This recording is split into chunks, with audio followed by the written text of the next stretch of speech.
Hello, I am Kemp Garcia. I'm here to help you get the most out of your new LineFinder, the LF2000 and LF2200.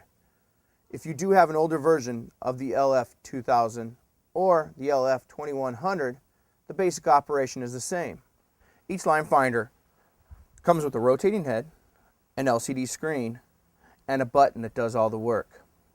If you do need technical assistance, you can find Prototek's phone number on the back of the head, along with the serial number. This button does it all. Let's go ahead and turn it on. Hold it in any direction for a second. The handle's going to vibrate. The logo and the phone number will be on the display. Your LineFinder does a quick self-test at this point to check in with the circuit boards. You get the board names of G, L, B, and A, and the version of software on each. This is useful for any troubleshooting. Notice the arrow pointing down and the arrow to the right. When on the home screen, pressing the button down will turn the equipment off. Pressing the button to the right will take you to the next step. Here is where the LF2000 and the LF2200 are different. The LF2200 has a menu with multiple selections for different locating techniques.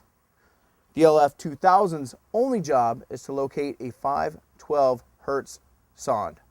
There is no menu, it gets right to work. During this series, we're going to use the word sonde and transmitter interchangeably. If you do have a sewer camera with a built-in transmitter, both the LF2000 and LF2200 would be able to locate that transmitter.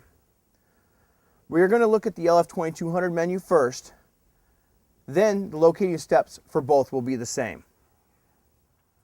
Here is the LF2200 menu. There are lots of functions on this menu. We'll go into each one of these functions in more detail later. To highlight a function, you would scroll up and down using the button. This is the sonde symbol. There are 3 preset frequencies: 512 Hz, 16 Hz, and 8 kHz. This is the line symbol. This is for utility locating. There are 4 preset frequencies for utility locating. This zap symbol is for passively locating underground power, which is set at 60 Hz for the United States. Now these next 4 are really cool. They all say custom. 2 have the sonde symbol, and 2 have the line symbol. These can be set up to locate any frequency sonde or transmitter box you might have, made by any other company. The LF2200 can sniff a frequency anywhere between 16 Hz and at least 100 kHz and lock onto it and set itself up for future use. We'll talk a lot more about this later. These last 2 functions control the behavior of the LF2200. This is the audio symbol. For those that do not want to hear the sound, you could hit the button to the right. This is the symbol showing that the audio is off.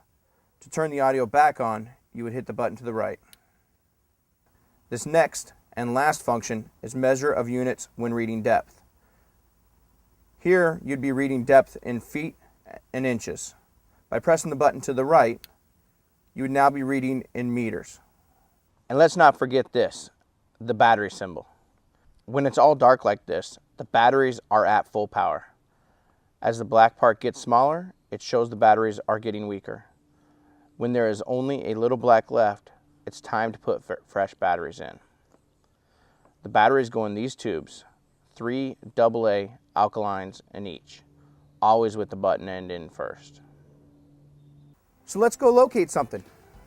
Let's start off with the basics and move on to some challenging stuff a little bit later.